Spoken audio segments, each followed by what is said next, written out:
Baik, yang berikutnya adalah kita dengarkan bersama-sama. Narasumber berikutnya adalah Ibu Nur Afia SPD akan menyampaikan tata tertib SMP Negeri 2 Aji Barang. Kepada Ibu Nur Afia, disilakan. Ya. Terima kasih. Bismillahirrahmanirrahim. Assalamualaikum warahmatullahi wabarakatuh.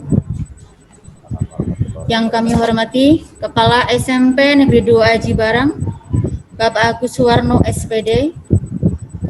Yang kami hormati Ustadz Muhammad Johar, Pengasuh Ponpes SIS Cilongok. Yang kami hormati Bapak Ibu Guru dan staf karyawan SMP Negeri 2 Aji Barang. Yang kami hormati Bapak Ibu Guru, Bapak Ibu Wali Siswa SMP Negeri 2 Aji Barang, serta anak-anakku kelas 7, 8, dan 9 yang kami sayangi. Berdasarkan hasil evaluasi PJJ semester Gasal, banyak permasalahan yang muncul dalam pelaksanaannya. Maka dari itu, sekolah membuat tata tertib selama PJJ untuk semester genap SMP Negeri 2 Aji Barang, tahun pelajaran 2020-2021. Berikut kami sampaikan tata tertib siswa selama PJJ.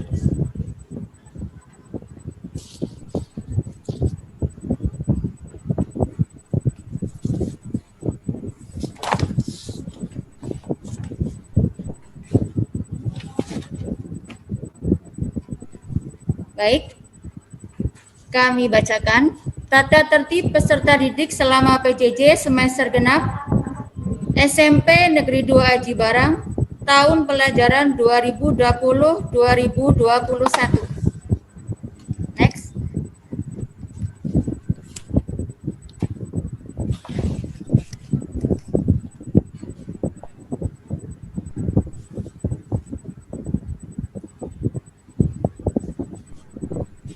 Baik. Kewajiban-kewajiban. Yang pertama, siswa wajib mempersiapkan diri dan memastikan jaringan internet berjalan dengan baik 10 menit sebelum pembelajaran dilaksanakan. Nah, mengapa ada poin yang seperti ini? Evaluasi dari semester yang kemarin, ternyata permasalahan yang muncul ketika anak-anak tidak mengerjakan, kebanyakan mengeluhkan jaringan internet kurang lancar, atau bahkan ketika proses PTS maupun PAS, ternyata anak-anak begitu mengerjakan prosesnya terkendala. Begitu kami cari informasi, untuk pulsanya itu hanya untuk chat, jadi tidak bisa untuk proses PJJ. Makanya sebelum proses pembelajaran, anak-anak harus sudah pastikan ya, apakah kuota kalian sudah memenuhi atau belum, atau jaringan internet sudah lancar atau belum. Itu yang pertama. Yang kedua, siswa wajib berdoa sebelum dan sesudah pelaksanaan pembelajaran jarak jauh atau PJJ sesuai dengan agama yang dianutnya. Ini juga penting ya, ketika anak-anak mau melaksanakan apapun itu harus diawali dengan berdoa. Yang ketiga, siswa wajib mengikuti proses pembelajaran jarak jauh atau PJJ dengan sungguh-sungguh di rumah masing-masing sesuai jadwal yang berlaku. Untuk semester kemarin, memang dari pihak sekolah memberikan kebijakan bahwa ketika hari tersebut anak-anak tidak bisa mengerjakan tugas, itu bisa dibuka kapanpun. Sebetulnya tujuannya supaya anak-anak itu bisa mengerjakan tugas semuanya. Namun ternyata ketika kami beri kebijakan seperti itu, banyak anak-anak yang justru menyalahgunakan, banyak anak-anak yang malah tidak mengerjakan cukup banyak. Makanya untuk semester ini kita ada jadwal yang sudah dipastikan, yang harus betul-betul kalian perhatikan Contohnya seperti ketika PTS atau PAS itu ada waktu-waktu tertentu. Jadi ketika jam pelajaran misalnya matematika sampai jam 9, berarti kalian misalnya mengerjakan tugas hanya bisa sampai jam 9. Setelahnya tidak bisa. Ya, mohon diperhatikan anak-anak. Next.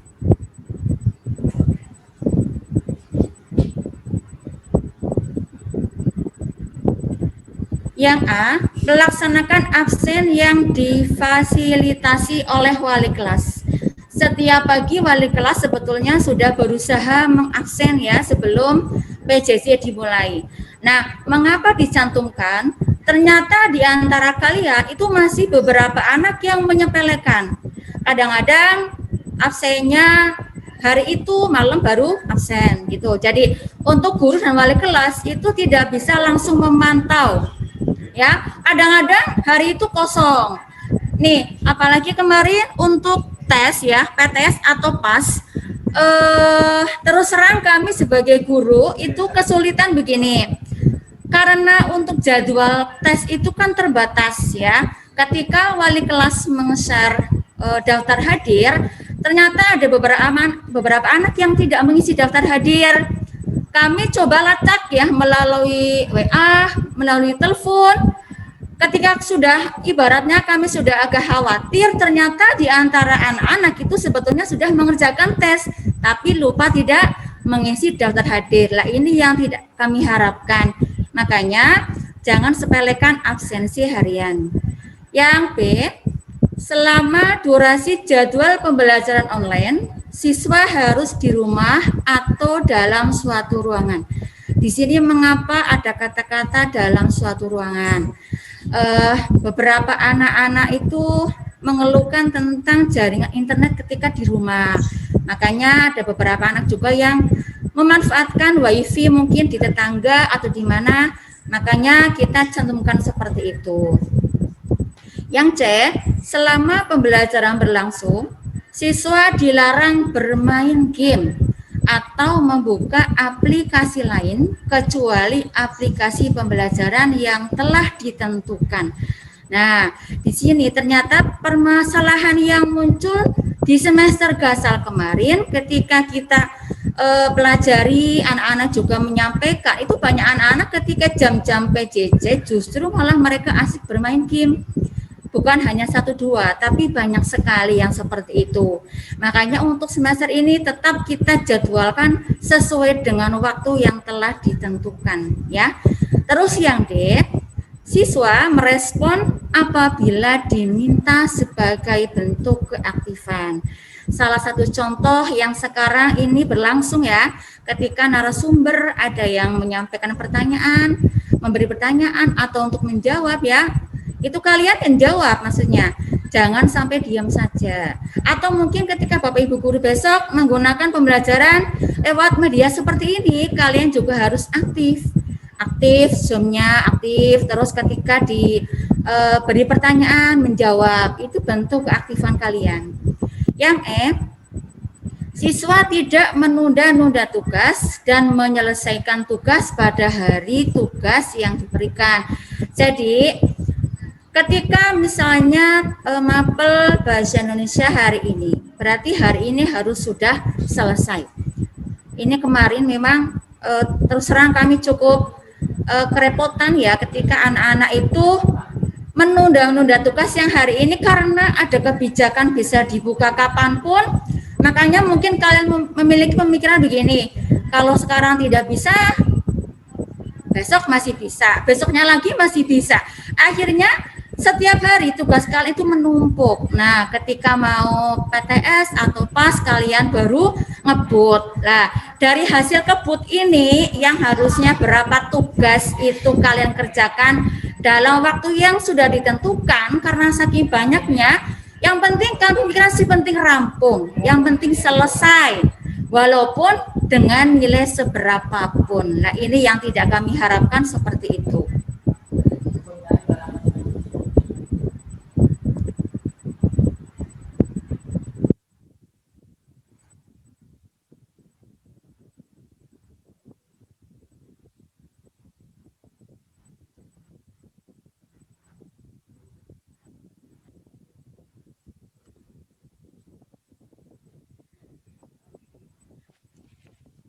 Yang keempat, lanjut yang keempat, siswa yang tidak bisa mengikuti PJJ karena masalah teknis atau karena sakit atau ada keperluan darurat, wajib minta izin atau memberitahu kepada wali kelas melalui orang tua atau wali. Nah, di sini mengapa kami cantumkan aturan seperti ini? Karena kami paham ya, namanya manusia ya kadang sakit ya, atau mungkin karena saat itu jaringan internetnya kurang bagus ya, nggak masalah. Yang penting kalian ada pemberitahuan ke pihak sekolah yang yang memberi izin adalah wali kelas. Nah, di sini yang meminta izin diharapkan adalah orang tua atau wali. Mengapa? Karena kadang-kadang beberapa anak japri, mohon maaf ya, bukan kami nggak percaya, cuma beberapa kejadian anak-anak katanya seperti ini, setelah kami cari informasi lebih dalam, ternyata tidak sesuai dengan yang kalian sampaikan. Makanya yang wajib meminta izin adalah orang tua atau wali. Yang kelima, siswa wajib mengerjakan tugas atau kuis yang diberikan bapak atau ibu guru sampai selesai pada hari yang sama saat tugas tersebut diberikan. Misalnya hari ini yang seperti tadi Ibu sampaikan, mapelnya apa saja, hari ini harus selesai. Tidak ada yang bisa menunda-nunda ya, wajib diselesaikan hari itu ketika tugas diberikan. Yang keenam, siswa yang karena suatu hal tidak bisa mengerjakan tugas, tetap wajib mengerjakan tugas pada hari berikutnya atau hari yang lain dengan koordinasi guru BK atau guru mapel atau wali kelas. Nah, misalnya kalian satu hal kalian tidak bisa mengerjakan, sebetulnya kalian bisa mengerjakan tugas hari berikutnya dengan catatan, karena memang di semester ini disetting ya, ketika hari itu jadwal itu selesai nggak bisa dibuka, makanya ketika kamu mau buka tugas tersebut harus dikomunikasikan dengan guru BK, guru mapel atau wali kelas. Nanti insya Allah kami bantu dalam penyelesaian tugas tersebut. Yang ketujuh, bagi siswa yang nilai tugas, kuis, dan penilaian harian di bawah KKM, wajib mengikuti program remedi yang akan dilaksanakan sebelum PTS dan PAT. Nah, mungkin di antara kalian dalam pengerjaan tugas ya, atau kuis, ada yang di bawah KKM dari sekolah masih memberikan kebijakan, memberikan waktu kalian melaksanakan atau mengikuti program remedi yang kami persiapkan untuk kalian ya. Yang kedelapan, dalam berkomunikasi siswa wajib menggunakan bahasa Indonesia yang baik atau menggunakan bahasa kromo jika menggunakan bahasa Jawa. Nah, dalam era seperti ini memang kami sebagai orang tua, sebagai guru kadang-kadang prihatin ya, ketika anak-anak berkomunikasi itu cenderung sekarang deweknya semaunya sendiri, bahasa Indonesia tidak, bahasa kromo juga tidak, bahasa yang kebetulan mungkin di sekitar lingkungan itu banyak anak-anak yang bicaranya ya sekarang dewek ya, semaunya sendiri, kalian terbawa, dan ini diharapkan kalian belajar ya menggunakan bahasa Indonesia yang baik, lebih bagus ya bahasa kromo. Itu seperti itu. Next.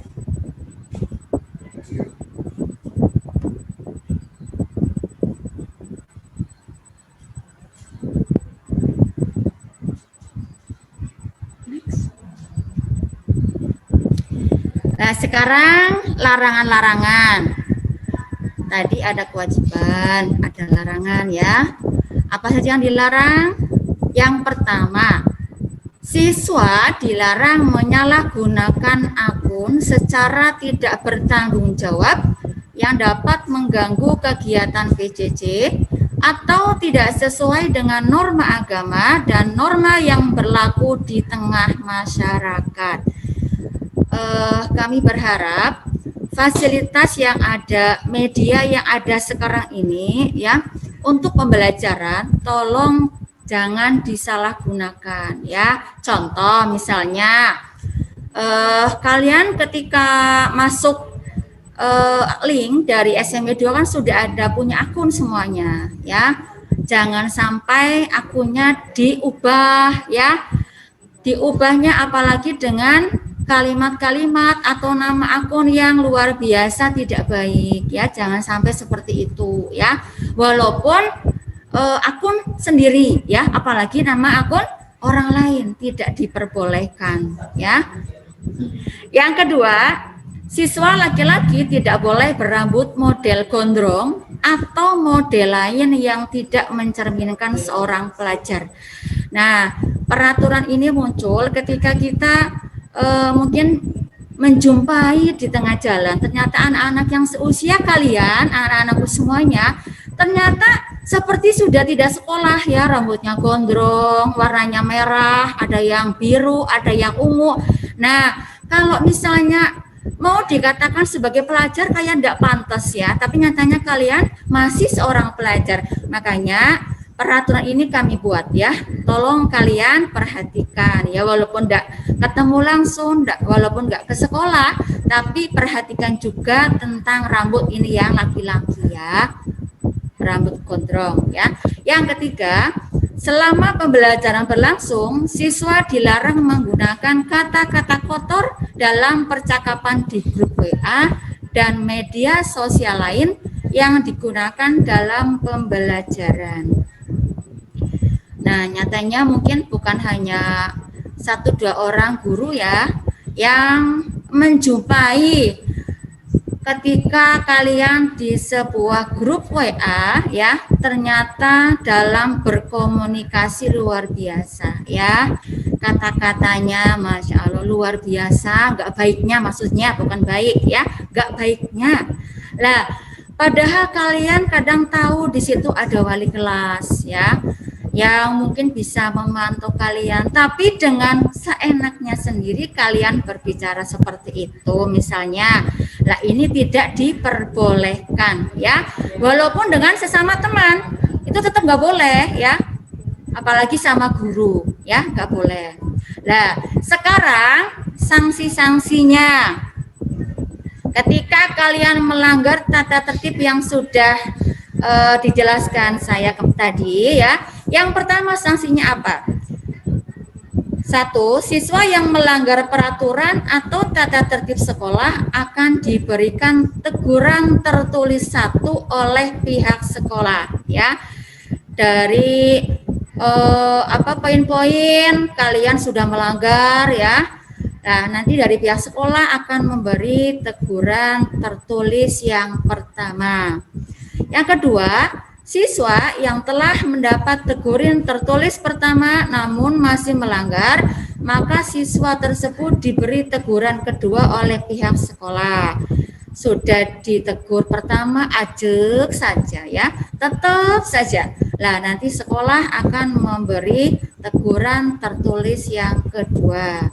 Yang ketiga, siswa yang telah mendapat teguran 1 dan 2 namun masih juga melanggar akan diberi teguran. Bukan teguran ya, maaf salah tulis, teguran ketiga ya. Teguran 1 sudah, teguran 2 sudah, tapi tetap saja maka sekolah akan memberi teguran yang ketiga.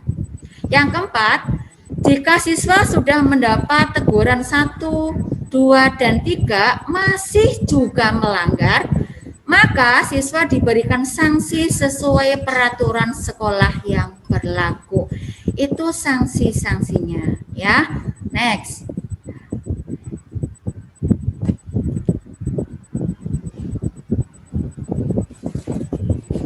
Nah, tadi sudah ada kewajiban, ada larangan, ada sanksi. Sekolah pun memberi penghargaan ya bagi anak-anak yang dalam proses PJJ baik prosesnya. Nah, di sini ada 2 penghargaan ya. Untuk yang pertama, siswa yang mengikuti PJJ secara tekun dan mengerjakan serta memperoleh nilai yang baik akan mendapat penghargaan dari sekolah. Nah, untuk yang nomor 1 ini memang mungkin di antara kalian ada yang mempertanyakan sebetulnya siapa saja sih yang dapat penghargaan tersebut, ya. Sebetulnya pihak sekolah sudah membuat penghargaan itu dan sudah memilih, ya. Satu tingkatan ada 6 siswa. Jadi ketika di jumlah 3 tingkatan ada 18 siswa. Sudah kami buat, ya, daftarnya juga sudah ada di sini semuanya. Ini daftar anak-anak yang mau mendapat penghargaan. Untuk contoh penghargaannya pun di sini juga sudah kami buat seperti ini, dalam bentuk seperti ini, ya. Nanti mungkin kami akan distribusikan, kalau sekarang belum bisa ketemu mungkin lewat WA, ya, melalui file atau apa. Insya Allah nanti kami sampaikan. Itu yang pertama. Yang kedua, siswa yang dapat menyelesaikan satu bab dengan baik akan mendapat sertifikat. Dan ini sudah berjalan, ya, dari awal PJJ melalui website. Nah, kalian bisa membuka dan bisa mengeprint, ya. Kalian akan dapat sertifikat ketika kalian setiap babnya sudah menyelesaikan dengan baik. Itu sudah kami berikan. Nah, ini yang terakhir, hal-hal lain. Hal-hal yang belum diatur dalam tata tertib ini akan diatur kemudian berdasarkan musyawarah atau kebijakan sekolah, ya. Jadi tata tertib itu pasti kita butuhkan di setiap kehidupan, dimanapun kita berada, pasti ada aturan yang akan kita temui. Salah satunya di sekolah ini, ya. Itu anak-anakku semuanya, mohon diperhatikan, ya. Tetap semangat meskipun kalian dalam pembelajaran yang tidak kalian harapkan, ya, bersabar, ya. Man sobaro ghafiro, ya. Siapa yang bersabar dia akan beruntung, ya. Bersungguh-sungguhlah dalam belajar, ya. Manjada wajada, barang siapa yang bersungguh-sungguh dia pasti akan berhasil. Semangat anak-anakku semuanya. Kalian adalah calon pemimpin masa depan. Calon pemimpin masa depan. Ingat itu, ya. Biiznillah, dengan atas izin Allah. Demikian yang dapat kami sampaikan. Mohon maaf apabila yang kami sampaikan banyak kesalahan, tutur kata yang kurang pas. Assalamualaikum warahmatullahi wabarakatuh.